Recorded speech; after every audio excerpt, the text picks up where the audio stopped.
그러니까 오늘 지식 포럼이 1070회입니다. 이게 우리 정책 지식 포럼이 아마 우리 대학원에서 시작된 지 한 15년, 거의 한 20년 정도 돼가는 가장 이제 전통 깊은 그런 이제 세미나 시리즈입니다. 저는 오늘 이제 진행을 맡은 박정훈 교수입니다. 저는 사실 이쪽 전문가도 아닌데 개인적인 우리 이제 이영식 교수님과 개인적인 여러 가지 이유로 이제 진행을 맡게 됐습니다. 이영식 교수님은 버클리 대학에서 이제 경제학부 그리고 캠브리지 대학교에서 이제 법학부 박사를 학위를 이제 취득하셨고요. 그리고 이제 영국과 미국에서 이제 변호사 자격증을 이제 취득하셨습니다. 그리고 98년도에서 2000년까지 외교 통상부에서 이제 통상 전문가로 활동을 이제 하셨고요. 그 이후로 이제 미국에서 지금 계속 계십니다. 지금 네브라스카 대학하고 이제 코넬 대학교 겸임 개공 교수님으로 계시고요. 방금 대화를 나눠보니까 코로나 이후로 일주일에 비행기만 한 서너 번 타느라 굉장히 힘들다. 그렇게 말씀을 하십니다. 지금 현재 법경제개발은 원장으로 이제 계십니다. 그리고 오늘 발표할 내용은 이미 이제 영국의 앤썸 출판사에서 출판이 이제 예정돼 있고요. 그리고 13개국 언어로 그러니까 출판이 이제 이미 결정이 된 그런 이제 내용입니다. 그리고 오늘 토론은 저희 대학원의 그러니까 정치학 쪽으로 이제 전문가이신 권혁주 교수님께서 해주시겠습니다. 두 분 다 박수로 맞이해 주십시오.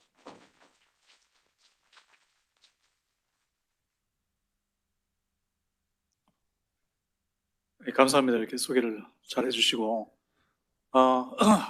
이게 내일 또 휴일인데 오늘 이렇게 다들 와주셔서 감사합니다. 제가 말씀드릴 주제는 동북아시아의 지속 가능한 평화라고 해서요.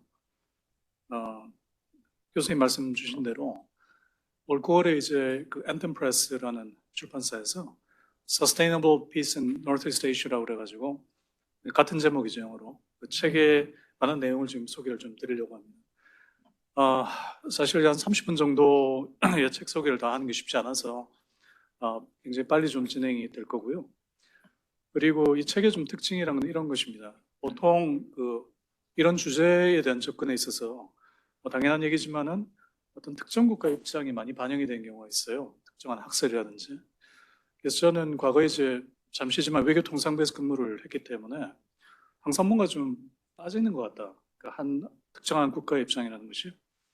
그래서 부족하지만 가급적 동북아 영내의 모든 나라의 그런 입장과 관점에서 한번 이 문제를 접근해보자. 그래서 지금 제가 소개해드린 내용 중에는 여러 나라의 사실대한 내용이 나와 있습니다. 우선 동북아를 보면은 이 동북아시아라는 것이 경제적 전략적 중요성이 상당히 큽니다. 서울에서 반경 한 1200km 이렇게 원을 그어보면요. 비행기로 한 2시간 정도 걸리는 거리인데 거기에 세계 인구의 한 20%와 세계 경제 4분의 1을 관리하는 국가의 중심부가 자리를 하고 있습니다.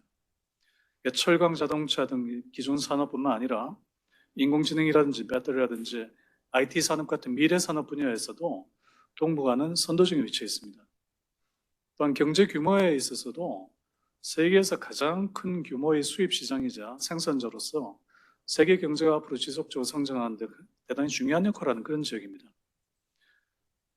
이 표를 보시면은 1인당 국내 총생산에 미국 대비해서 일본이라든지 한국, 중국을 보시면은 60년대 보면은 거의 존재감이 없죠. 그런데 오늘날 보면 1인당 국민소득에서도 미국을 상당히 근접해 있고요. 그 다음에 총 생산을 보더라도 중국 같은 경우도 미국에 상당히 근접해 있고 사실 일본과 한국을 합하게 되면 북미 경제에 못지않은 그런 위상을 이제 가지고 있습니다. 전략적으로도 동북아는 상당히 중요한데요.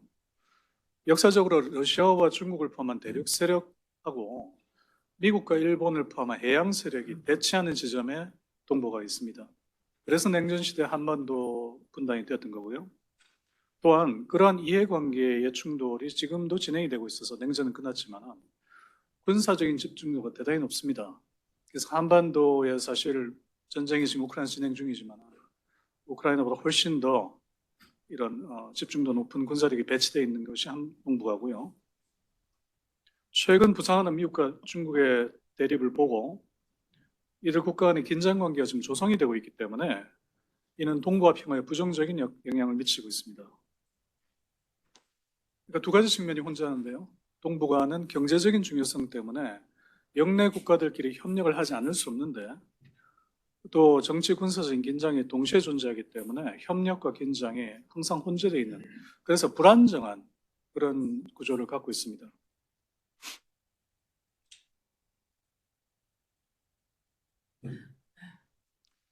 그 책에서는 사실 그 역사적 맥락을 좀 다루고 있는데요. 지금 그걸 다 설명드릴 시간 없고, 재미있는 것은 이 동북아의 역사적 맥락을 짚어보면 이 저변에 지속되는 조류라는 게 있습니다. 이게 무엇인가 하면 표면에 드러나진 않았지만은 상당히 오랫동안 미국과 중국 간의 경쟁적인 상황이 있었고요. 특히 50년대 한국전쟁 이후까지 연원이 이어지는데 최근에 격화됐고요. 그 다음에 그 역사적 맥락의 조리의 중요한 부분이 침략과 침탈에 대한 집단적인 기억이 특히 중국과 한국에 강력하게 존재를 하고 있습니다. 강하게 존재를 하고 있고요.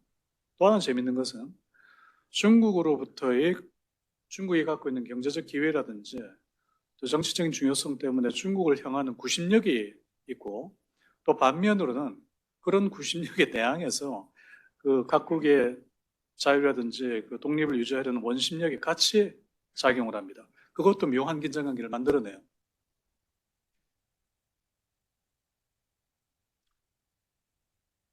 군사적으로는 아까 말씀드린 대로 세계적으로 가장 군사화된 지역이 동북아고요. 그것은 세계에서 가장 중요한 군사동맹이라고 보는 한미, 미일 군사동맹이 존재를 하고, 또 북한, 중국, 러시아 간에도 군사협력이 이루어지고 있고요. 그러한 군사적인 충돌의 우려는 북한의 군사 도발이라든지 최근의 북핵 문제, 또 미중 간의 군사적 긴장, 러시아가 전쟁 와중에서도 아직도 극동의 군사력을 배치하고 있습니다. 그러한 정치적인 긴장이 굉장히 중요한 문제가 되는데요. 평화를 생각함에 있어서 아직도 북핵 문제는 해결되지 않았고요. 미중 간의 정치, 경제, 군사적 대립은 격화되고 있고, 또 한일 간에도 사실 상당한 긴장이 있죠. 그래서 이제 미국의 학생들 가르치다 보면 한국과 일본이 자기들 눈에 굉장히 비슷해 보이고, 또 양쪽 다 미국의 우방인데 불구하고 가끔 싸우잖아요. 격렬하게. 설명하는 게 보통 일이 아닌데, 그런 긴장도 이제 상당히 계속되고 있었죠. 최근에 이제 윤석열 대통령이 일본에 대한 유화적인 접근을 하고 있고, 그 이유는 이제 말한 외부로 드러나는 그런 긴장 때문인데, 이제 그게 문제의 근원적인 해결이 되는가 한번 생각해 볼 문제고요.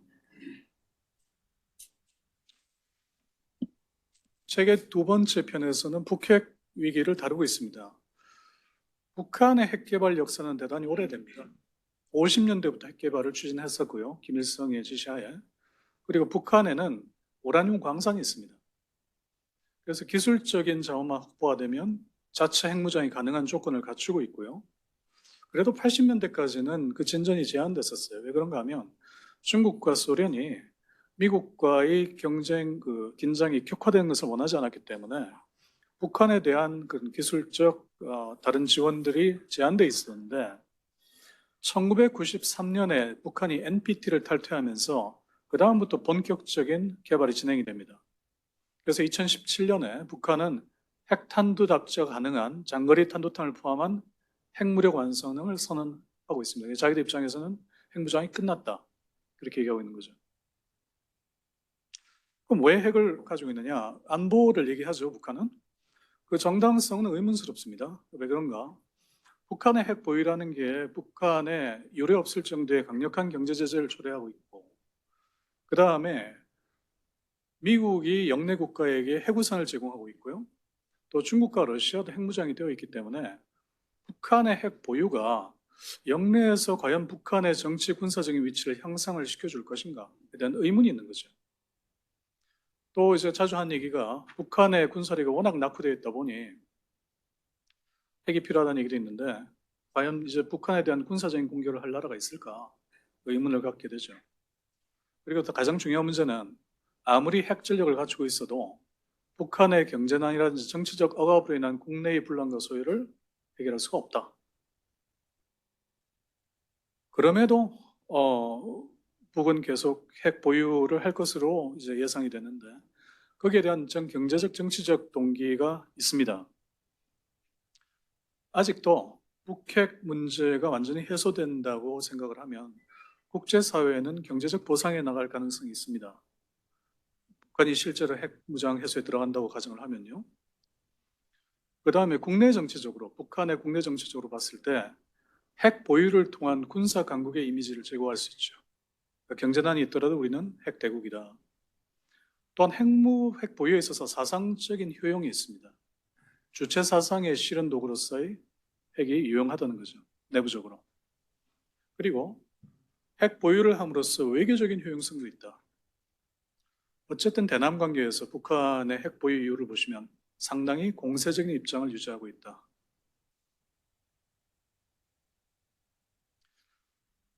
책에서는 역시 그 북한 정권 수립 과정 이런 것도 얘기를 하는데요.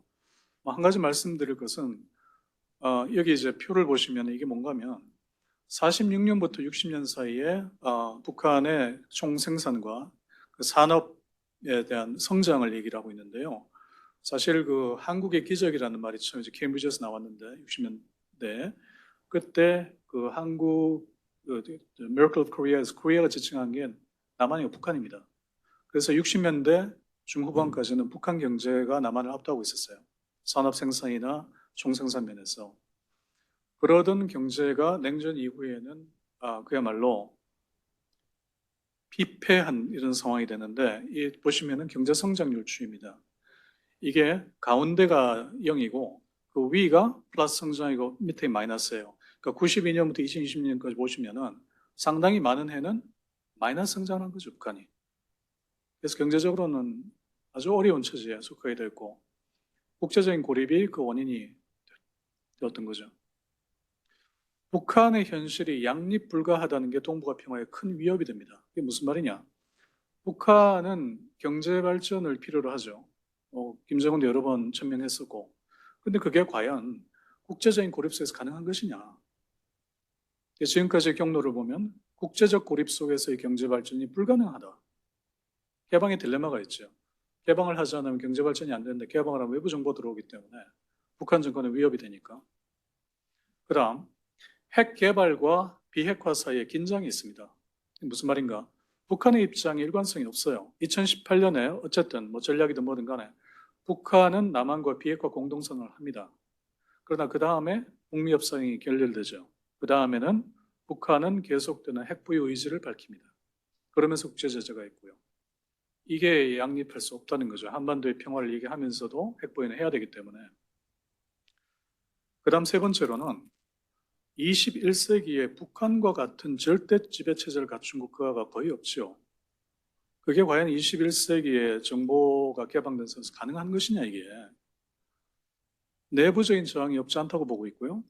그 저항을 억압하거나 또 미리 예방하기 위해서 폭정과 독재가 지속되고 있다. 그러므로 핵을 보유한 독재 체제의 북한은 동북아시아의 평화 지속에 대한 위험 요소일 수밖에 없다. 그리고 이 위험은 북한 체제의 본질이 변하지 않는 한은 계속 상존합니다. 말씀드린 시간이 많지 않아서 한 편 넘어가야 되는데요. 중국에 대해서도 책이 얘기를 하고 있고요. 역사적 관점에서 보면 19세기 중반까지는 중국은 영내에서 정치적, 경제적, 군사적인 우위를 갖고 있었죠. 그 우위가 19세기 후반 이후에 깨집니다. 일본의 산업화 때문에. 그러면서 중국엔 변화가 초래되는데요. 서구 열강의 침탈이 있었고요. 내전이 있었고 국공내전이 있었고 일본의 침략이 있었으며 공산화를 통한 경제적 혼란이 있었고요. 문화혁명을 겪었습니다. 그랬던 중국이 80년대 이후에 개혁개방 정책의 성공으로 경제대국으로 부상을 하게 되죠. 그 경제력은 군사력으로 연결이 되었고 결국은 미중 갈등으로 이어진 그런 역사적 경로가 있습니다. 중국은 전 세계에 경제적 기회를 제공하고 정치적 긴장의 근원지가 되기도 하죠. 오늘날 중국은 경제적으로 세계의 공장일 뿐만 아니라 세계의 시장이 되었어요. 그래서 세계 최대의 생산국 수출국인 동시에 세계에서 두 번째 규모를 갖는 시장입니다. 역내 모든 국가들의 최대 수출 대상국이고요. 그런 지위가 중국으로 하여금 역내 다른 국가들에 대해서 상당한 지렛대를 갖게 되었죠. 그러나 사회적 시장 경제 모순이 있습니다. 이건 무엇이냐? 국가의 경제 통제를 위한 문제인데요. 기업의 자유에 대한 정치적 제한이 따라오는 그런 문제들이 있습니다. 그리고 대외적으로는 국제 통상을 무기화하고 있죠. 최근에 호주를 보면 중국이 통상 보복을 가했고요. 또 한국의 경우에도 예전 사드 분쟁할 때 경제 제재를 가하는, 그러니까 시장 경제 이 측면은 아니죠. 그건 사실은 정부의 간섭으로 인한 그 충돌이 있고, 그리고 역내 다른 국가들과의 정치적 긴장이 있습니다. 미국, 한국, 일본과 다 문제가 있는데요. 사실 미국과의 문제는 한국 전쟁까지 그 연원이 이어지는데 중국의 경제적 부상에 대한 미국의 견제가 있죠. 오늘날 보면 수출과 수입 양면에서 미국은 기술 제재를 가하고 있습니다. 군사적 긴장도 존재하고요. 또 대만 문제가 있습니다. 한국과의 문제를 보면 과거에 이제 사드 문제도 있었고 또 뭐 지금은 좀 잦아들었다고 하지만 역사 문제가 있죠. 동북 공정 같은 것들 보면. 그리고 한국의 친서방적 정책, 특히 친미 정책이 항상 중국은 불만을 가지고 있습니다. 일본과도 문제가 있는데요. 역사적 분쟁이 한국만큼 수면으로 나오진 않지만 항상 존재하고 있고, 또 일본의 친미 정책에 대해서도 중국은 불만스럽다, 이런 문제가 있습니다. 중국의 부상은 새로운 패러다임을 의미하느냐? 그래서 세 가지 정도 얘기를 하는데요. 최근에 중화주의의 부활이다, 이런 얘기를 하는 사람들이 있어요. 최근 중국의 외교 군사 정책에서 중화주의적 경향, 중국 중심적 경향이 분명히 보이죠. 그것은 과거에 중국이 경제 개발에만 집중했던 그런 모습과는 좀 다른데요. 그러나 이제 책엔 자세하게 설명이 되어 있습니다만 과거의 중화주의 부활을 위한 중국의 이념적, 경제적, 정치적, 군사적 역량이 존재하느냐, 그에 대해서는 상당히 회의적이다. 역내 다른 국가들은 강력한 독립의지를 갖고 있고요. 그래서 중화주의를 받아들일 가능성이 없고, 더구나 미국과 서방 세계가 견제를 합니다. 그러면 중화주의 부활이라는 것이 현실적으로 보이지는 않는다. 중국의 의도가 어떻든 간에. 두 번째, 현 상황이 그럼 지속할 것이냐. 현 상황은 저는 대립적 균형으로 보는데요. 북중러와 한미일이 대립하는 구도를 갖고 있죠. 그런데 문제는 이게 불안정합니다. 경제적으로는 분쟁이 있고요. 정치적으로는 긴장이 있고 군사적으로는 충돌의 가능성이 있습니다. 그래서 과연 이게 영속적으로 갈 수 있는 상황이냐 의문이 있죠. 그러면 다른 어떤 새로운 균형을 가질 수 있는 방법은 무엇이냐? 저는 중국 내부로부터의 균형을 생각해 봤습니다. 이러나 저러나 동북아에서 지속적인 평화 유지를 위해서는 중국의 역할이 결정적입니다. 왜? 인구에서 압도적이고요. 생산 역량도 미국을 제외한 다른 어느 나라도 따라오기 어렵고요. 또 경제적 군사적 역량에서도 그러합니다. 제가 생각하는 것은 뭐 외교부에 있었던 시절은 2년밖에 되지 않습니다만은 저는 내치와 외치가 구별되지 않는다고 생각을 해요. 분립되지 않는다. 이게 무슨 말인가 하면 외부적으로 안정적이고 균형 잡힌 외교 정책을 추진하기 위해서는 내부의 내정 또한 안정적이고 투명함이 합리적이어야 됩니다. 그러므로 내부에서 불합리하고 폭정을 일삼는 국가가 외부적으로 합리적이고 균형 잡힌 외교 정책을 펼 수가 없어요. 그건 역사를 보시면 쉽게 알 수가 있습니다. 그래서 동북아의 안정과 평화를 위해서는 중국의 내정 개혁이 반드시 필요하다. 어떤 내정 개혁을 말하느냐? 보다 투명하고 권력 분산적인 중국의 내정 개혁을 말합니다. 중앙의 개혁이 필요하고요. 지방 정부의 권한 이양도 필요합니다. 이 내정 개혁이 없이는 동북아의 평화가 어려울 것이다.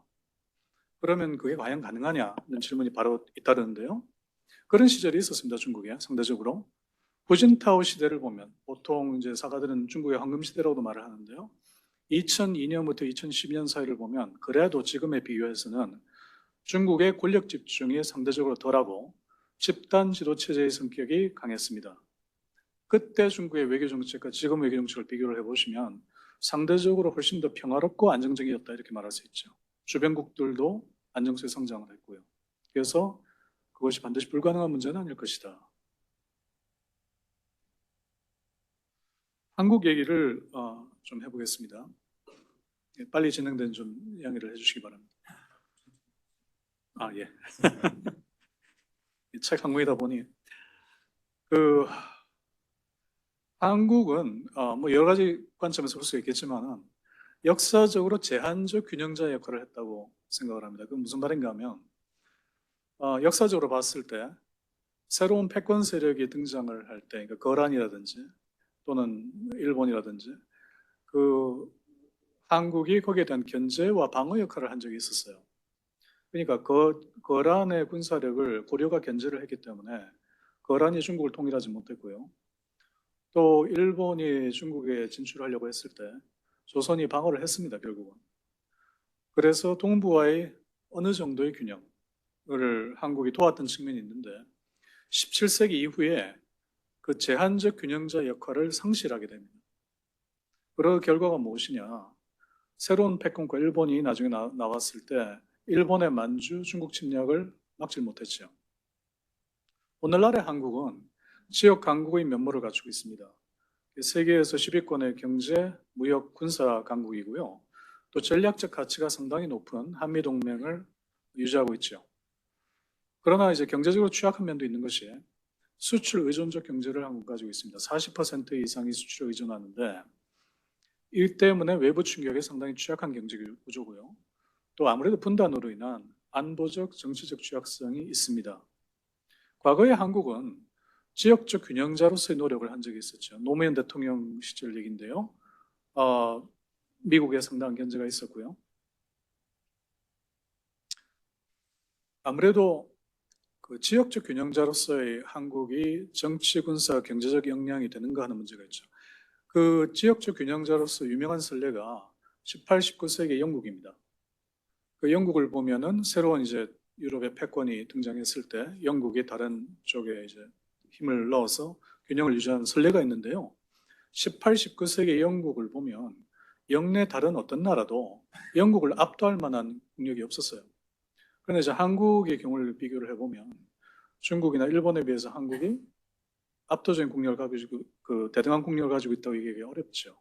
아무래도 사이즈 차이가 나기 때문에 그래서 한계가 있지 않나 하는 생각이 들고요. 그럼에도 이제 오늘날 한국이 이 정도의 위상을 갖게 된 것은 경제개발의 성공이라고 보는데요. 정부 주도형, 수출 주도형 산업 정책이 성공을 한 것입니다. 그 성공은 유례가 드물어서 62년부터 96년 사이에 100배가 넘는 경제 성장을 했고 세계적으로 유례가 드뭅니다. 이것은. 그뿐만 아니라 역동적인 민주화 과정이 있었습니다. 그래서 60, 70년대 개발 독재에서 80년대 민주화 운동을 거쳐서 90년대에 들어오면 제도적으로는 그래도 민주주의가 확립이 되었고 법치주의도 어느 정도 확립이 되었다고 봅니다. 현재의 한국은 기로에 서 있다고 판단을 하는데요. 경제적, 정치적 도전이 있습니다. 경제적 도전은 무엇인가? 90년대 금융위기 이후에 다 아시는 바와 같이 양극화 현상이 생겼는데 그것이 아직 해결되지 못하고 있고요. 경제 성장도 상대적으로 정체를 겪습니다. 그 다음 경제가 소수 대기업 위주로 재편이 되어 있어서 2021년의 통계를 보면 상위 10대 기업의 매출액이 한국 총 생산의 60%에 해당을 합니다. 중소기업을 성장시키기 위해서 많은 정책적 지원을 했음에도 불구하고 중소기업의 생산성은 날이 갈수록 저하되고 있고요. 지금 한 40% 정도라고 알고 있는데요. 중소기업에 대한 정부 지원이 대단히 비효율적입니다. 외부적으로 보면 다자적인 국제 통상 체제가 약화돼서 지금은 보호무역주의가 강화가 된 현실이 있기 때문에 무역에 의존하는 한국으로서는 상당히 불리한 여건이 조성이 되고 있습니다. 그것이 경제적 도전이 되겠고 정치적인 도전도 있습니다. 최근에 보면 보수 우파라든지 진보 좌파 간의 대립과 분열이 심화되고 있고요. 제도적으로는 민주화가 되었다고 하지만 사회적으로나 정치 문화적으로 봤을 때는 아직도 비민주성이 있어서 상당 부분 권위주의적 정치 문화에서 오는 세대 간, 성별 간, 지역 간의 정치적인 대립이 있습니다. 팬덤 정치의 위험도 존재합니다. 그리고 통일의 문제가 있습니다. 통일을 동북아의 평화의 관점에서 보면 한반도의 분단과 이로 인한 군사적인 대치가 동북아시아의 평화 유지를 위협하는 가장 직접적인 원인이 됩니다. 한국 전쟁이 그 대표적인 예였고요. 그다음 지금 한국 전쟁 이후에 70년 이상 세월이 지나갔지만 그 가운데 남북한 간에 평화 체제가 부재합니다. 그리고 남북한 간의 이질적인 정치 이념, 사회 문화, 경제 체제가 끊임없는 긴장을 초래하고 있고요. 또 통일 비용의 문제도 있긴 합니다. 그러나 북핵 문제가 동북아 평화에 위협이 된다는 그 관점에 동의를 하신다면 북핵 문제의 가장 근원적인 해결책은 결국 통일에 있습니다.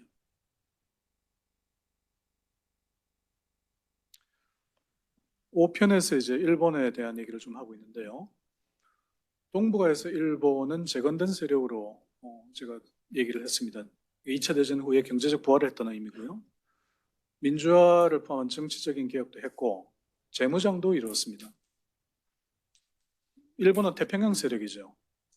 근데 이제 역사적으로 보면 일본처럼 경제적인 역량과 정치적 영향력이 불일치한 국가가 드뭅니다. 왜 그렇게 되었느냐? 일본이 역사 문제 해결에 실패했어요. 이것이 간단한 문제가 아닌 것이 만약 독일이 지금 유럽에서 지도 국가라는 데 별 이견이 없는데요. 만일 독일이 전쟁 범죄를 포함한 역사 문제를 해결하지 않았다면 독일이 오늘날과 같은 그런 지위를 갖지 못했겠죠. 그 부분에서 일본은 실패를 했습니다. 제가 보기에는. 그다음 두 번째는 그러한 정치적 영향력을 제고하기 위한 일본 정부의 정치 전략적 접근이 있었느냐. 상당히 부재했다고 보는 거죠. 반면 또 주변국들과의 긴장도 상당히 있는데요. 그 한국, 중국, 러시아의 관계에서 긴장이 있습니다. 그럼 한국과는 어떤 문제가 있느냐? 역사 문제가 남아있죠. 독도 문제도 있고요. 그 다음에 경제적으로 경쟁하는 관계입니다. 그래서 이제 2019년 일본의 반도체 소재 수출 규제를 보면 물론 뭐 한국의 대법원 그 중용 문제와 관련 대법원 판결에도 일본이 반감이 있었지만은 또 경제적 경쟁의 측면도 있었어요. 한국의 이제 부상을 어느 정도 견제하려는 중국과의 관계에서도 일본은 긴장이 있습니다. 역시 역사 문제가 있고 또 센카쿠 섬을 비롯한 도서 분쟁이 있죠. 무엇보다도 이제 중국의 부상에 대한 미국과의 공조를 일본이 이어가고 있기 때문에 긴장 관계에 있을 수밖에 없고요. 러시아의 관계에 있어서도 상당한 긴장이 있습니다. 북방사도라고 해서 거의도 북쪽에 보면 4개의 섬을 가지고 영토 분쟁이 있는데 재미있는 것은 푸틴이 제안을 했어요. 2개는 일본이 갖고 2개는 러시아가 갖자. 그런데 일본이 거부합니다. 그래서 해결이 안 됐고요. 최근에는 이제 러시아의 우크라이나 침공으로 인한 그 일본의 경제제 참여를 하기 때문에 긴장이 있죠. 동북아시아의 평화를 위해서 일본의 중요한 역할이 있다고 생각을 합니다. 일본은 전략적인 측면에서나 도덕적 측면에서나 역사 문제에 대한 해결을 할 필요가 있습니다. 잘 알려지지 않았지만 2008년경에 일본은 사실 미국의 지지를 받아서 상임이사국에 진출할 계획을 갖고 있었어요. 그런데 그 계획이 무산된 것이 결국 위안부 문제였어요. 그것을 이제 한국과 일본이 들고 나오면서 당시에 이제 국무장관인 힐러리가 지지를 철회했죠. 그래서 전략적으로 봤을 때 일본의 이제 극우적인 성향을 가진 사람들을 자꾸 한일 문제로 보는데 이거는 사실 인권 문제입니다. 문제는. 왜냐하면 피해자들이 한국인만 있는 게 아니고 중국인도 있었고 동남아인들도 있었고 심지어는 네덜란드의 백인들도 있었어요. 거기에 대한 네덜란드 정부의 보고서도 있었고 하기 때문에 이걸 인권 문제로 접근을 해야 되는데 그러지 못했다는 게 문제고 또 역사 문제가 해결되지 않는 그 배경에는 일본 정치가 국영화됐다. 그래서 제가 90년대에 이제 일본하고 여기 있을 때 양자 투자 협정을 같이 이제 공동 초안을 제가 같이 했습니다. 일본 사람들하고. 그 당시보다도 상당히 더 후퇴한 입장이에요. 그러니까 역사 문제에 대해서 적어도 팩트에 대해서는 큰 이견이 없었는데 지금 이제 일본이 상당히 팩트도 부정하는 상황이죠. 어떻든 역사 문제에 대한 해결이 중요하다. 그리고 헌법 개정에 대한 논쟁이 있습니다. 그것은 무엇인가 하면 일본의 평화헌법이라고 해서 일본은 현실적으로는 군사력을 갖고 있지만은 법적으로는 공격적인 군사력을 갖지 못하게 이렇게 되어 있는데 그 개정을 해서 일본이 전쟁을 할 수 있도록 하죠. 그 이유는 중국이 부상함으로 인해서 미국이 중국을 오롯이 혼자서 견제하기 어려움이 있기 때문에 일본으로 하여금 그 역할을 나눠 갖자는 측면에서 미국은 평화헌법 개정에 대해서 찬성을 합니다. 그러나 미국을 제외한 모든 주민국들은 불안해요. 이 문제가 있다. 그래서 일본은 동북아시아의 평화를 위해서 새로운 접근 방식이 필요하다. 메르켈이 아베 총리한테, 전 아베 총재한테 몇 번을 얘기를 했다고 하는데 역사 문제 해결을 해야 됩니다. 그게 중요한 문제고요. 그 다음에 그러한 이제 해결을 해 나가는 데 있어서 일본 정부 역할이 대단히 중요하다. 이렇게 보겠습니다. 그 다음에 그 책에서 미국과 러시아 얘기를 하고 있는데요. 미국은 동북아시아 영내국은 아니죠. 동북아시아 밖에 있는 나라지만은 2차 대전 이후에 동북아의 정치, 경제, 문화, 군사 부분에 지대한 영향을 미칩니다. 그래서 저는 미국과 러시아를 외부에서 온 내부자라고 표현을 합니다. 1854년에 일본을 개항시켰고요. 러일 전쟁에서 일본을 지지합니다. 그리고 카스라테프트 조약으로 일본이 한국을 병합하는 것을 허용합니다. 그러나 중일 전쟁 이후에 미국과 일본이 대립하기 시작했고요. 미국은 한국의 독립을 지지하게 되고 그 다음에 한국 전쟁에서도 한국을 방어하게 됩니다. 러시아는 17세기에 청나라 국경조약을 맺고 19세기에 극동지역 영토로 확보함으로 해서 동북아시아로 진출을 하는데요. 공산화, 그러니까 소련 수립 이후에 동북아시아의 공산주의 세력을 지원했고 2차 대전을 참전했으며 중국 공산당을 지원하고 한국 전쟁 당시 북한을 지원하고 무슨 얘기냐면 러시아도 동북아시아의 한 축이 돼버린 거죠. 그래서 미국과 러시아는 외부자에서 내부자로 그 성격이 바뀌었다 볼 수 있는데 미국의 경우에는 전후 동북아에서 정치, 경제, 군사의 설계자라고 볼 수 있고요. 소련은 중국과 북한에서의 공산정권 수립에 기여했다 볼 수 있습니다. 러시아는 소련 붕괴 이후에 동북아에서 영향이 축소됩니다. 그러나 미국은 일본, 한국과 자유민주주의 동맹을 결성해서 정치, 경제, 군사적 측면에서 아직도 강력한 영향력을 유지하고 있습니다. 미국은 영내에서 유일하게 안보 보장 제공이 가능한 국가입니다. 한미동맹과 미일동맹을 보면 알 수 있는 문제죠. 그리고 전후에 한국과 일본의 민주화에 영향을 미쳤고 사실 중국에 대해서도 상당한 수준의 정치 영향력이 있습니다. 한국과 일본의 경제 개발을 지원했고요. 중국의 경제 발전에도 역할을 했습니다. 80년대 이후에 중국에 대해서 시장과 자본, 기술을 미국이 제공했습니다. 미국은 영내에 상당한 통상 경제적 이해관계가 있는데요. 미국 입장에서 보면 동북아시아는 미국의 중요한 수출 시장이자 수입 공급처가 됩니다. 그러나 트럼프 정부 이후에 중국과의 통상 마찰이 있었고요.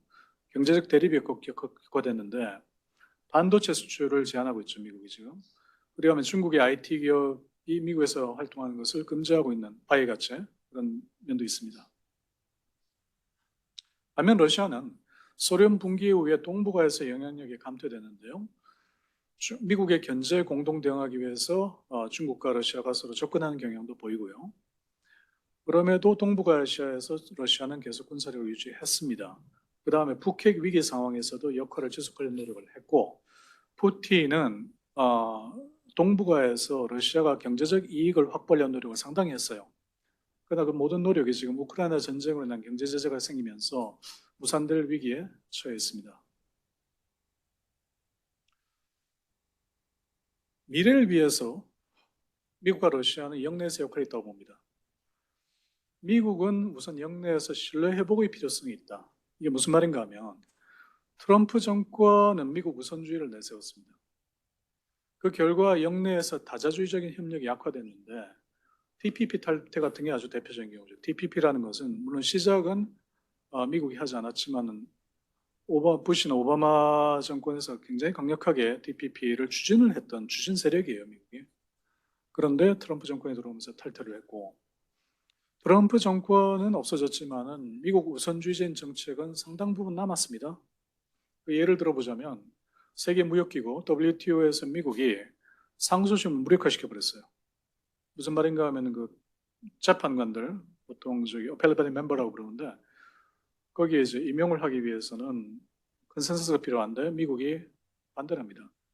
그러니까 비어 있는 거예요. 아무도 임명할 수 없고. 반도체법에서 중국 견제를 위해서 동맹국 기업, 주로 한국이죠. 중국 투자를 제한합니다. 그 다음에 전기차 보조금 지급에서 역시 동맹국 기업을 배제합니다. 그것은 미국 우선주의적인 정책이라고 볼 수 있죠. 미국에 대한 신뢰를 회복하기 위해서 미국이 할 일이 있습니다. 미국이 중국에 요구하듯이 미국도 국제법을 준수해야 됩니다. 예를 들자면 WTO 규정에 위배되는 관세를 미국은 유지를 하고 있는데요. 중국에 대한 그 관세는 철폐할 필요가 있습니다. 그러니까 중국에 대한 견제는 일정 부분 필요하지만은 법대로 할 필요가 있다는 얘기죠. 그 다음에 미국의 정책을 수립하고 실현함에 있어서 영내 타국가들의 이익을 함께 고려하는 정책적 접근이 필요합니다. 이것이 이제 미국에 대한 신뢰 회복을 할 수 있는 얘기가 되겠고요. 또한 미국이 과거에 갖고 있던 조정적 역할을 되새길 필요가 있습니다. 과거에 이제 미국을 보면 미국의 정책이 상당히 포용적이고 조정적이었죠. 무슨 말인가 하면 패전국인 독일과 일본에 대해서 미국은 강력한 경제 지원을 했습니다. 그리고 개혁 개방의 선, 그러니까 미국과 중국은 한국 전쟁에 맞붙었던 말하자면 적국이었는데 불구하고 중국의 개혁 개방에 나섰을 때는 중국의 경제 발전을 지원했죠. 그 모든 것이 제 견해로는 세계 평화에 기여했다고 봅니다. 이러한 조정적 역할로 돌아갈 필요가 있는데 미중 갈등, 미국 우선주의로 인해서 미국의 포용적이고 조정적 접근이 많이 약화됐습니다. 그 결과 영내 긴장과 분쟁이 증가하고 있습니다. 그럼 앞으로 러시아는 무슨 역할을 할 수 있을 것인가? 불분명합니다, 사실. 왜 불분명하냐? 소련 붕괴 이후에 정치, 경제적 영향력이 많이 축소되었습니다. 그 다음에 이제 우크라이나 침공이라든지 우크라이나의 전쟁 범죄로 인해서 러시아에 대한 신뢰가 많이 약화되었습니다. 러시아 극동 지역에는 오래전부터 푸틴에 대한 정치적 반대 세력이 존재합니다. 그 다음에 영내에서 상대적으로 중국 영향력이 증대하기 때문에 앞으로 러시아가 어떤 역할을 하게 될지는 명확하지 않습니다. 그 다음에 몽골 얘기입니다. 이게 이제 몽골이 잘 논의가 안 되는데요. 저는 책에서 이제 숨겨진 플레이어, 히든 플레이어라고 얘기를 하죠. 뭐 역사적으로 보면 물론 그 13, 14세기에 징기스칸을 필두로 해서 군사적인 정복과 외교로 유라시아의 평화를 이루었던 역사적 경험이 있죠. 몽골의 평화도 팩스 몽골리카라고 해서 말이죠. 근데 이제 몽골이 군사적인 정복에만 능하다고 기억하시는 분들이 많은데 상당한 외교적 능력도 보여줬습니다. 그런데 이제 14세기 이후에 분열과 쇠퇴를 겪었고요. 뒤이어서는 청나라에서 정복되죠. 20년대 독립선언을 했고 2차 대전 이후에는 중국으로부터 외몽골 독립을 인정받습니다. 전략적으로 몽골은 취약합니다. 왜 그런 것인가? 중국과 러시아 두 군사강국사의 내륙 국가로 존재하고요. 몽골의 인구는 300여만밖에 되지는 않습니다. 적은 인구죠.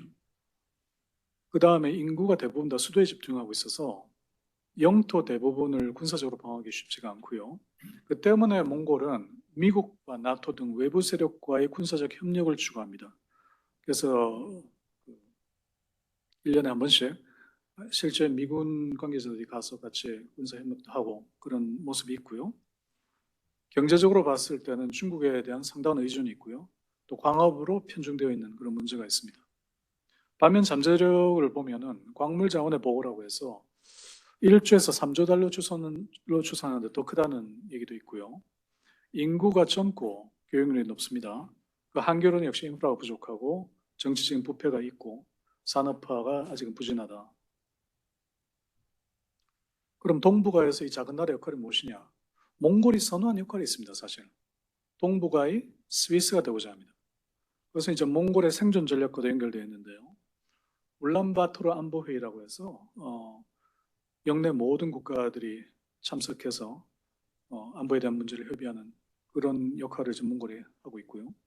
그러나 역시 스위스에 비교해서 상대적으로 이제 경제적 군사적 역량의 문제가 나오죠.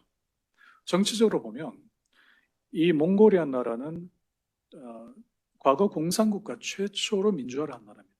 1992년에 민주헌법이 만들어졌고요. 그 후 선거에 의한 평화적인 정권 교체가 되어서 정권이 자주 바뀌었습니다, 사실. 민주주의를 하고 있다는 얘기죠. 의전적인 대통령과 실권적인 수상이 병립하는 그런 구조로 되어 있고요. 최근엔 경제적 부진으로 인해서 항상 보면 대통령하고 수상이 다른 당이었는데 이제는 같아요.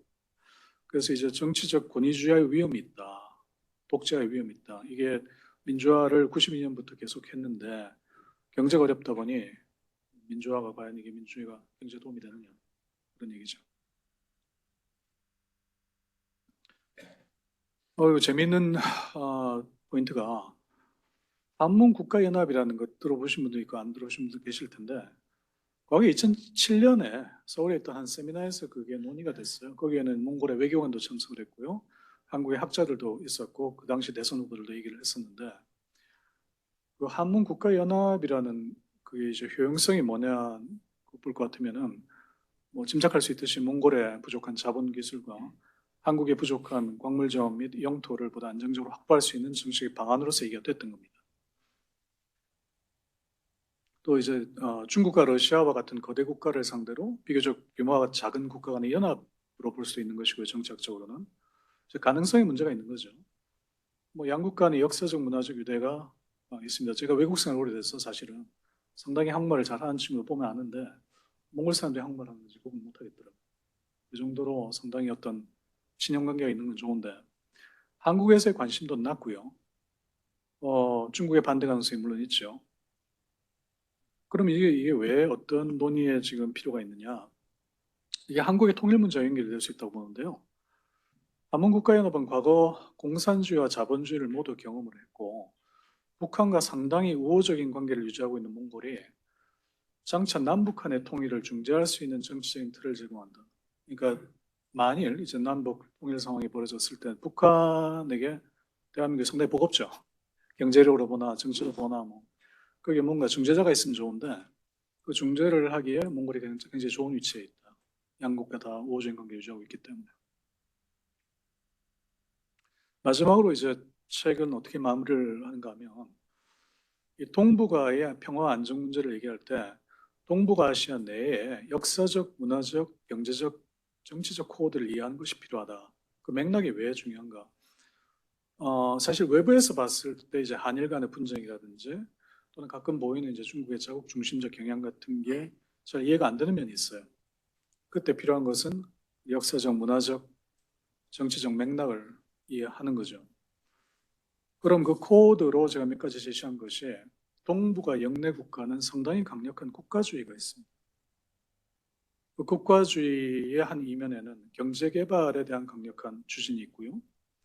한국, 중국의 수출 확대 정책, 그러니까 중국이 굉장히 수출을 하고자 하는 것을 지금 미국 사람도 아는데 그게 이제 중국의 경제개발에 굉장히 중요한 문제다 하는 것을 이해하지 못하는 사람들이 많이 있습니다. 국가주의 경제개발이 중요한 코드고 또 다 사라진 것처럼 보이지만 아직도 동북아에는 강력한 상당히 뿌리 깊은 종적인 질서가 있습니다. 유교주의죠. 그 유교주의가 있는데 반해서 또 개인의 자유를 추구하는 자유주의가 혼재되어 있습니다. 유교주의에 대한 과거부터의 질서하고 거기서 벗어나려는 개인주의적인 자유주의가 혼재되어 있다. 두 개의 코드가 상충된 면도 있고요. 그 다음에 항상 세력 균형에 관한 그런 코드가 있다는 것입니다. 헨스 왈츠가 얘기한 세력 균형과 흡사한데요.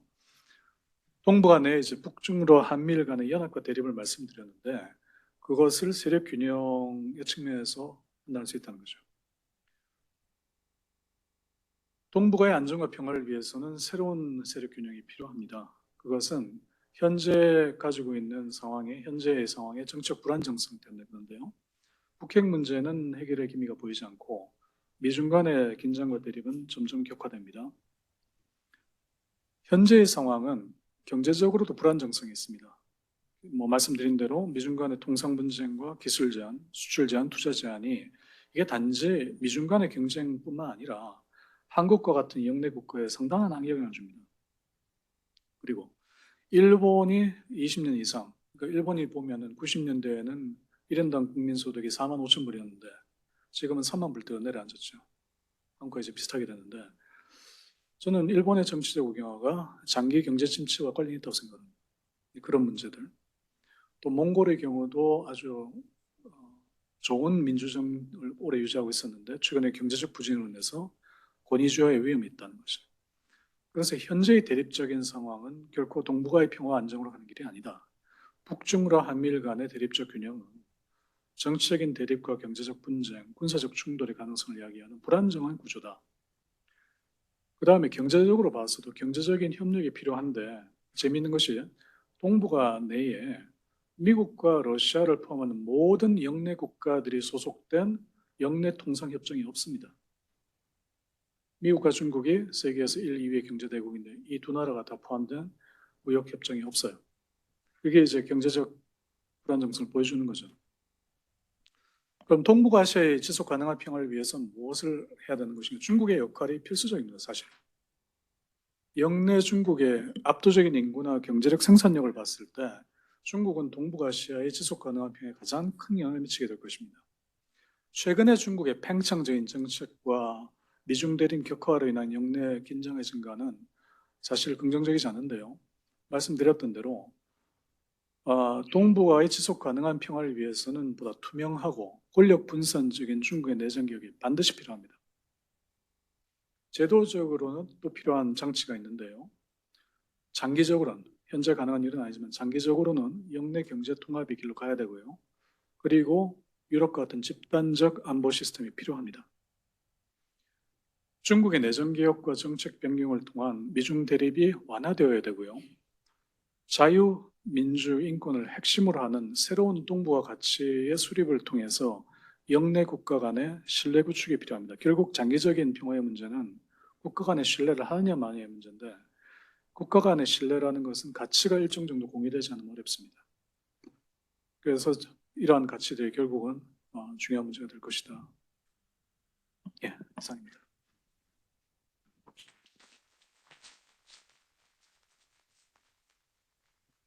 네, 지금 발표 잘 들었습니다. 그 중국의 손자가 지피지기면 백전백승이라고 했는데 어쨌든 뭐 오늘 강연을 들어보니까 한반도를 둘러싸고 있는 우리 이제 외부 환경, 상대를 아는 것이죠. 거기에 대해서 그러니까 어떤 거는 이제 상식적인 내용도 있지만 새로운 관점 뭐 그런 내용도 많았던 것 같습니다. 그럼 이제 바로 우리 이제 권혁주 교수님께서 토론해 주시겠습니다. 네, 오늘 아주 발표 잘 들었습니다. 저는 오늘 토론을 맡았는데요. 이 동북아의 지속 가능한 평화. 근데 이제 책에서 제가 받은 그 책에 대한 간략한 요약을 중심으로 해서 토론문을 작성을 했다는 걸 미리 좀 말씀을 드리고요. 이 동북아라고 하는 것이 아마 굉장히 모순적인 혹은 패러독시컬한 지역이 아닌가 이제 그런 생각이 듭니다. 그러니까 아마 미주, 그다음에 유럽, 동북아 이 세 지역이 가장 경제적으로 번영을 지금 구가하고 있는 지역인데 이 다른 두 지역과는 다르게 이 동북아라고 하는 게 갈등과 긴장의 지역이다. 그래서 어떻게 경제적 번영과 갈등과 긴장이 공존할까 하는 그런 보면 패러독시컬한 그런 지역인 것 같습니다.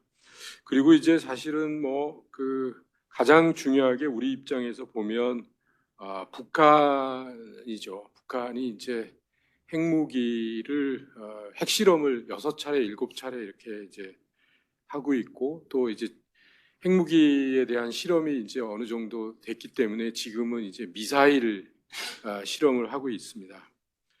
근데 이게 영내에서의 문제뿐만 아니라 이제 미국을 향해서 핵무기 또 미사일을 실험하고 있기 때문에 언제든지 이 세계적인 경쟁 그 질서를 붕괴시킬 수 있는 이런 문제가 있다. 이제 이런 속에서 저는 이 Sustainable Peace in Northeast Asia라는 책이 굉장히 의미가 있고 또 시적절하다 이렇게 판단이 들었습니다. 그리고 오늘 지금 발표 내용을 잘 보셨겠지만은 중국, 일본, 남한, 북한, 몽고라고 하는 각각의 국가의 관점에서 이 동북아의 질서에 대해서 이제 설명을 해주시고 있고 미국과 러시아를 내부자와 같은 외부자 이렇게 이제 해서 설명을 해주시고 있습니다.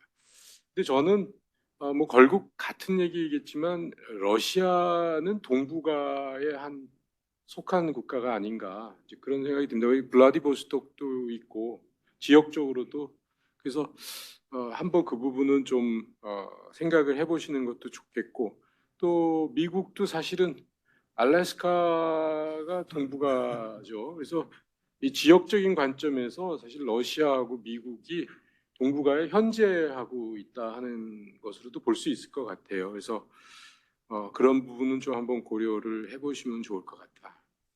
그래서 이제 아까도 말씀드렸지만 제가 이 토론문을 작성할 때는 아주 간략하게 이제 책의 기본적인 개요를 받았기 때문에 구체적인 오늘 이 PPT에 대해서 토론을 하거나 책에 대해서 토론을 할 수는 없었고요.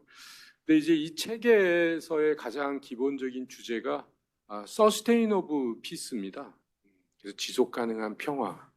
근데 이제 제가 받은 느낌은 지속 가능한 평화라기보다는 동북아는 lasting tension이죠. 그래서 계속되는 긴장 관계. 그래서 이 계속되는 긴장 관계는 언제 어떻게 무너지고 파괴적인 혼란으로 빠질지 알 수가 없는 겁니다. 우리가 sustainable peace라고 할 때는 그 peace가 지속적으로 유지될 수 있도록 어떤 뒷받침이 계속되고 그 또 피스의 결과가 향유되고 이렇게 해서 선순환 관계가 있는 걸 우리가 서스테이너블하다, 서스테이너블 피스인데 사실 지금 이게 평화는 유지되고 있지만 이게 유지되기 굉장히 어려운 그런 그 평화 체제고 그래서 언제든지 깨질 수 있는 특히 지금 우리가 북핵 문제도 있지만 그 타이완 스트레이트에서의 중국과 대만의 문제 또 일본과 또 다른 나라의 관계 뭐 이런 것들이 계속 있기 때문에 과연 저는 이 책에서 조금 그 뒷부분에 이제 오늘 PPT를 보니까 말씀을 좀 해주시는데 이론적인 관점에서 어떻게 이 라스팅 텐션을 서스테이너블 피스로 전환시킬 것이냐 하는 것이 가장 큰 그 이론적인 질문인 것 같아요. 근데 이제 중국에 이제 대해서 말씀을 해주셨는데 저는 그게 맞다고 봅니다. 그래서 중국의 민주화라든지 또 중국의 어떤 부정부패에 대한 해소 또 권위주의적 현상 이런 것들에 대한 문제. 근데 그게 실제 가능할 거냐 하는 질문도 있지만 이 동북아 전체를 아우르는 그 서스테이너블 피스의 기본적인 조건이 저는 이 국민국가적 발상을 벗어나야 된다. 그래서 아까 케네스 월스의 균형을 말씀을 하셨는데 사실은 케네스 월스의 균형이 제가 볼 땐 라스팅 텐션이지 서스테이너블 피스를 얘기하는 건 아니라고 좀 느껴요. 그래서 서스테이너블 피스가 되기 위해서는 이 동북아 국가들이 국민국가적인 관점을 바꿔야 된다고 저는 생각이 듭니다. 이 국민국가라고 하는 것이 지역과 영토를 대상으로 해서 배타적으로 정부가 국가가 물리적 강제력을 독점하는 건데요. 그런 국민국가는 내부적으로는 물리적 강제를 독점하지만 외부적으로는 다른 국가와 생존을 위한 끊임없는 투쟁을 하게 돼 있는 거죠. 그래서 그런 투쟁 속에서 전쟁이 없는 상태가 라스팅 텐션인 거죠. 그러면 우리가 이걸 라스팅 텐션이 아니라 서스테이너블 피스가 되려고 하면 이 국민국가적인 개념과 발상을 벗어나야 된다. 우리가 역사적으로 보면 사실은 이 국민국가라고 하는 정치 공동체는 매우 짧은 기간 내에 존속하고 있는 겁니다. 그래서 우리가 지금은 제국주의 이러면 그 남의 나라를 침략하는 걸로 생각하지만 임페리얼이라는 것이 폴리티컬 커뮤니티로 보면 하나의 영내에 그 국민들이 존재하는 게 아니라 영내가 다양하게 존재하는 그런 거고 또 각각의 영내에 있어서 굉장히 큰 자율성을 갖는 그런 게 임페리얼이고 엠파이어인 거죠. 그리고 지금 우리가 실제로 서스테이너블 피스의 한 예로 보면 유로피안 유니언 같은 경우가 바로 이 네이션 스테이트의 개념이 아닌 유러피안 유니언의 그런 개념을 가지고 서스테이너블 피스를 지금 구가하고 있는 거죠. 그렇기 때문에 저는 그러니까 이런 그 국민국가적인 관점에서 세력 균형의 접근보다는 이 국민국가적 발상을 우리가 어떻게 과연 극복하고 실제로 그게 현실성이 있느냐 없느냐 이거는 또 다른 문제인데 이론적인 관점에서 라스팅 텐션이 서스테이너블 피스로 가기 위해서 이 국민국가를 중심으로 한번 보면은 정책적인 측면이나 외교적인 측면에서의 그 정책적 과제가 도출이 되지 않을까. 그리고 아까 말씀하신 대로 중국의 어떤 민주화 또 한국과 일본과의 관계에 있어서도 물론 일본이 대동아 공영권을 얘기했을 때 저는 그거는 국민국가적 발상을 넘어선 게 아니라 일본의 국민국가가 다른 국민국가를 흡수 통합하는 식의 개념이었던 거죠. 그래서 그런 것을 벗어나는 어떤 개념, 뭐 현실적으로는 유러피안 유니언과 같은 그런 것이 가능할 것이냐 하는 이런 질문을 한번 던져보면서 제 토론을 마치도록 하겠습니다. 네, 감사합니다. 네, 네, 제 토론 잘 들었습니다. 사실 오늘 뭐 발표를 준비하면서 오늘 이제 주제가 좀 추상적이고 좀 딱딱하기도 해서 청중이 거의 없지 않을까 생각, 이제 걱정을 많이 했는데 역대적으로 이제 많이 참석하신 것 같습니다. 그럼 이제 청중석에서 질문이 많이 있으실 것 같은데 질문이나 이제 코멘트 해주시기 바랍니다.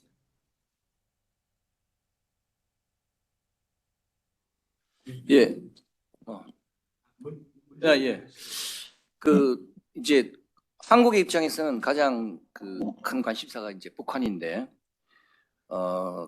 중국은 개방을 통해서 이제 좀 그래도 어떤 긴장이나 텐션에서 조금 더 경제적인 유대 관계를 통해서 서로 견제 내지는 상호 의존적인 관계가 됐지 않습니까?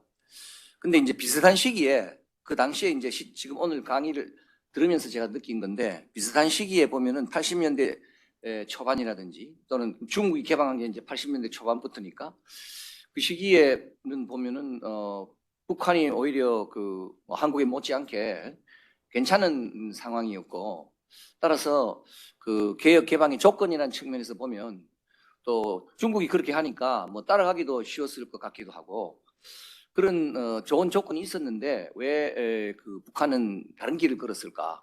그러면서 사실은 점점 이제 북한의 개혁 개방의 가능성이라든지 여건이 나빠졌지 않습니까? 그래서 이제 뭐 그러면 이미 다 지나간 일이니까 그걸 우리가 뭐 새삼 논의할 필요가 있을 것인가 하는 그런 관점도 있겠지만 저는 거기에 북한의 어떤 사회의 본질적인 중국과 다른 점 따라서 우리가 어떤 어드레스를 해야 될 그런 어떤 뭐랄까 루트 코즈 같은 게 있을런지도 모르겠다 그런 생각이 들어서 한번 이 교수님의 고견을 듣고 싶습니다. 네, 저기 율천의 윤세리 대표 변호사님의 질문이었습니다. 짧게 좀 카멘.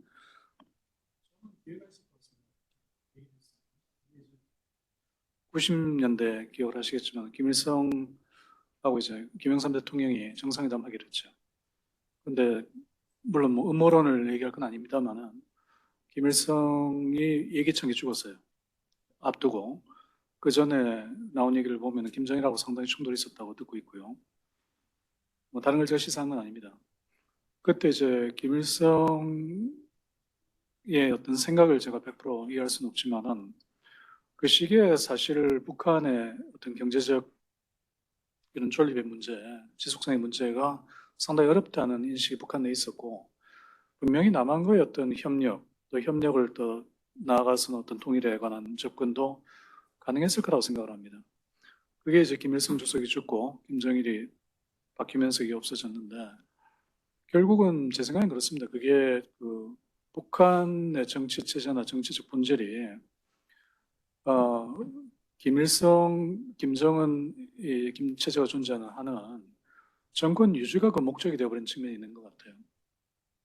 그러니까 모든 어떤 민생이라든지 다른 문제들이 그 정권 유지의 종속 변수가 되어버린 측면이 있어서 그것이 어떤 합리적으로 봐서 개방을 하면 경제가 나아지는데 이런 모든 질문들이 결국은 정권 유지에 도움이 되느냐 되지 않느냐 거기로 귀결되기 때문에 제가 말씀드린 대로 그 북한 체제의 본질이 바뀌지 않는 한은 어렵지 않을까 생각을 하고 있습니다. 기회는 있었지만은 그 체제가 놓쳤다는 거죠.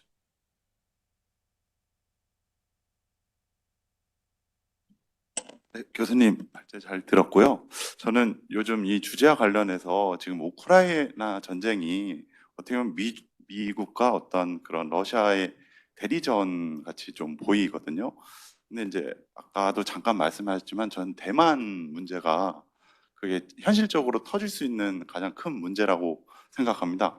그래서 저희 우리나라 정부도 지금 일본과 가깝게 지내는 것도 저는 한편으로는 어떤 군사적 영향력을 더 강화하려고 하는 측면 같습니다. 그리고 지금 뭐 우크라이나를 도와주는 거에 대해서 러시아도 많이 견제를 하고 있고, 그래서 저는 궁금한 거는 대만 전쟁, 중국 침공이 현실적으로 가능성이 있는지랑, 그럴 때 저희 나라는 어떻게 좀 역할을 해야 될지 그런 점이 좀 궁금합니다.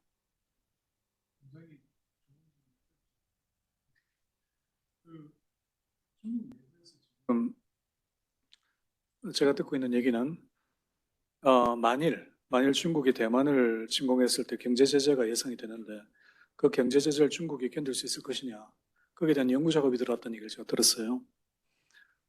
그 결과 어떻게 날지는 모르겠지만은 중국 입장에 지금 뭐 얘기 들으셨겠지만 중국의 경제적인 상황이 좋지 않습니다. 그렇게 그게 단계 해결될 가능성도 많지 않아요. 대졸자들이 취업이 안 된 경우가 많고요. 그래서 현실적으로 그런 경제적인 충격을 다 감내하면서 더구나 표면화되진 않았지만 시진핑의 3대 지금 세 번째 연임하고 있는 상황에 대해서 불만이 많습니다. 중국 내부에서. 그래서 뭐 미래를 예단하기 어려운 일이지만 그 가능성이 과연 얼마나 되겠냐 저는 좀 회의적이고요.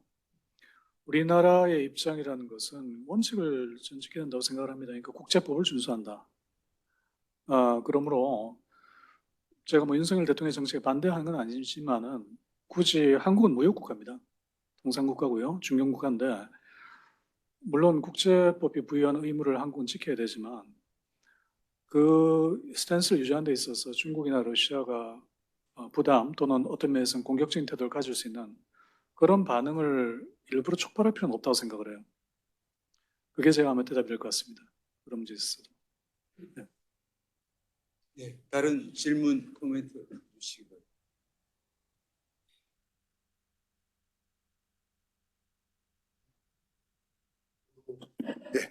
선생님, 저도 잘 들었습니다. 두 가지가 있는데요. 하나는 어느 뭐 정확하게 시간을 뭐 정할 수는 없겠지만 한동안은 우리 외교가에 한창 나왔던 얘기 중에 하나가 전략적 모호성이었던 것 같습니다. 지금은 조금 아닌 것 같고요. 근데 그 사이에서 항상 모든 게 그렇지만 페이즈가 바뀔 때 그 바뀌는 그 트랜지션이라고 하는 것이 당사자에게는 굉장히 큰 고통을 주죠. 어떤 식으로. 그래서 우리가 앞으로 외교가에 있어서 지금 말씀하셨던 그러한 여러 가지 차원에서 사실은 국제법을 준수해야 된다라고는 얘기를 하지만 그거를 오버라이드하는 게 지금 미국이라서 과연 이 전략적 모호성을 유지할 수 있을까? 아니면 이제는 아예 그냥 좀 밝히는 게 나을까? 뭐 이런 거에 대해서 어떤 생각을 가지고 계신지 한번 여쭤보고 싶고, 두 번째는 아까 말씀 주신 것 중에서 가장 제 귀에 들어왔던 얘기가 내치와 외치가 구분되지 않는다는 거. 지금 중국에서도 상당 부분 그 문제가 이제 드러날 것 같아서 중국의 어떤 동북아 평화를 위한 역할에 있어서도 조금은 의심스럽다는 느낌이 좀 들고, 첫 번째는 특히 우리나라 같은 경우도 지금 사실 대통령 국정수정 수행에 대한 어떤 뭐 평가 같은 데 있어서도 내치와 외치를 좀 구분돼서 평가하는 경향이 좀 있는 것 같은데, 사실 저는 그건 그렇게 뭐 좀 그렇습니다. 그래서 그 두 가지 문제에 대해서 이 선생님이 어떻게 생각하시는지. 이게 첫 번째 전략적 모호성 얘기인데요. 저는 이제 그렇습니다. 그게 이제 한국의 대외 정책에 있어서 미국이 물론 한국의 중요한 역할을 하는 나라지만 현실적으로 한국이 중국 시장 없이 경제적으로 존립하기 어렵고, 물론 경제는 경제 논리에서 움직이지만 거기에 그 상황에 정치적으로 부담을 줄 필요가 없다는 제 말씀은 유효한 것 같습니다. 그러니까 미국에 대해서도 분명한 게 하나 있어요. 한국은 한국의 국익을 최선화할 수밖에 없고, 그다음 중국이 영내의 안정과 평화를 위협하는 그런 모습들이 있습니다. 거기에 대해서는 그야말로 국제법이 정한 요건에 따라서 한국도 한국의 할 일을 하겠지만, 그것을 벗어나서 그러니까 한국의 국익이 뭔가부터 분명히 할 필요가 있어요. 저는 그게 잘 되지 않고 있다고 보는데요. 그 범주에 벗어나서 행동하는 건 미국도 하지 않습니다. 그렇게. 예를 들어서 독도 문제 미국은 중립을 지키죠. 미국의 이익을 위해서 그렇게 하는 거죠. 그래서 한국이 한국의 이익을 위해서 행동할 수밖에 없다는 것을 분명히 워싱턴에 이해를 시켜야 됩니다. 가끔 워싱턴은 오해를 하는 것 같아요. 그게 분명치 않다는 그런 생각도 하고 있기 때문에 그게 이제 제 대답이고요. 그다음 이제 두 번째 질문 잠깐 어떤 외치와 내치 고민인데, 제가 말씀드렸던 것은 본질적으로 내치를 하는 그런 방식이나 접근 태도, 그 다음에 그 방법론들이 외치에서 분리가 정확히 되지 않는다는 것이죠. 그래서 물론 내치와 외치의 구체적인 양태는 다를 수 있죠. 대상도 다르고요.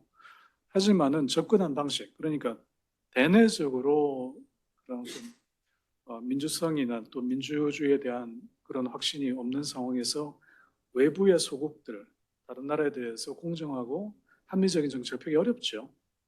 그러니까 그런 점을 말씀드린 것이고, 사실은 중국 내부에서도 그런 얘기가 있는 걸로 알고 있습니다. 그러니까 중국이 과연 지금 시스템이 중국 자신을 봤을 때도 과연 서스테이너블한 것이냐, 이게.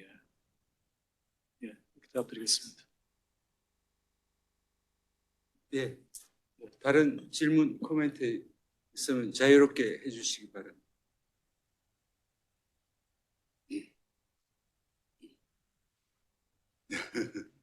저기 이 동북아 평화에 있어서 중국의 역할이 뭐 지대할 것 같은데요. 저는 한 5년 전인가 중국에서 중국 학자와 뭐 이런 비슷한 주제로 세미나를 한 적이 있는데 저는 아주 충격적인 이야기를 들은 게 기억이 납니다. 그러니까 중국은 중화 사상이죠. 중국이 이제 중심이 있다는 사상인데, 그러니까 중국 한문어에서 국제라는 인터내셔널이라는 단어가 그 개념이 생겨난 지가 한 100년밖에 되지 않습니다. 100년 전까지는 중국 내에는 아예 국제, 인터내셔널 이런 개념 자체가 없었고 단어도 없었대요. 그래서 여전히 이제 중국은 뭔가 이제 중화 사상, 그러니까 중국이 이제 전 세계 이제 중심이다. 뭐 그런 아마 이제 그러니까 사상이 워낙 강하기 때문에 어떻게 저도 그러니까 우리가 이제 그런 이제 중국을 대상으로 우리의 전략은 뭐 어떻게 돼야 되는지 뭐 그런 관점에서 생각해 본 계기가 있었습니다. 아마 이 강의를 서울대학교도 중요하지만 북경대학교 가서 하셔야 되는 게 아닌가 생각을 했습니다. 그럼 뭐 마지막으로 우리 저기 권혁주 교수님 토론하신 내용하고 또 전체적으로 좀 마무리 말씀해 주시기 바랍니다. 저기 교수님 제가 궁금했던 말씀을 주셨는데, 러시아가 러시아를 위해서 보시면 결국 이제 쓸 때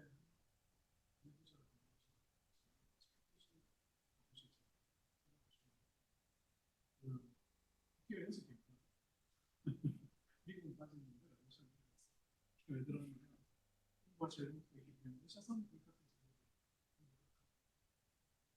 알라스카까지 할 수 있을 거냐 하는 좋은 말씀.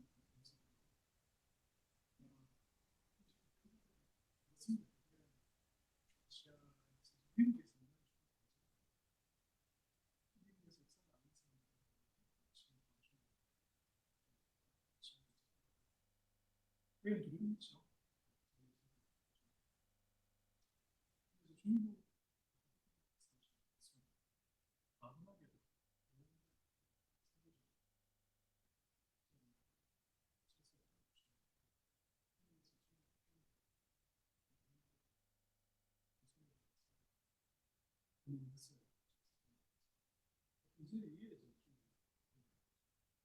제일 좋은 말씀 안 하시죠? 이게 좀 내가 이 시스템을 쓰면 느끼는 게 있습니다. 그래서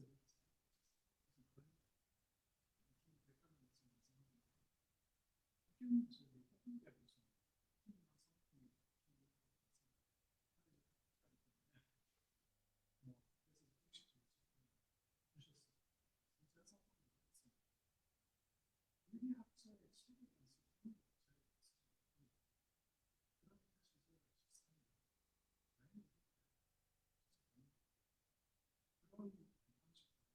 외교 정책으로 변했습니다.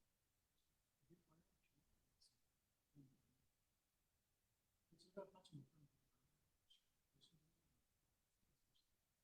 내가 러시아에 좀 독립될 것입니다. 이 책을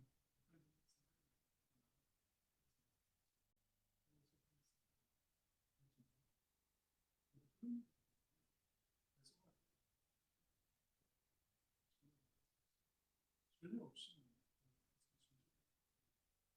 국민국가를 방송하는 전체적인 시스템을 시켰습니다. 우리가 한국이 친해서 훨씬 있어야 나와 우리가 신뢰가 완전히 있는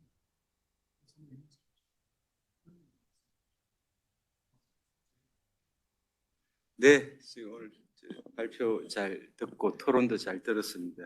저는 오늘 뭐 내용 가운데 한몽 국가연합 이게 가장 이제 신선한 내용이었습니다.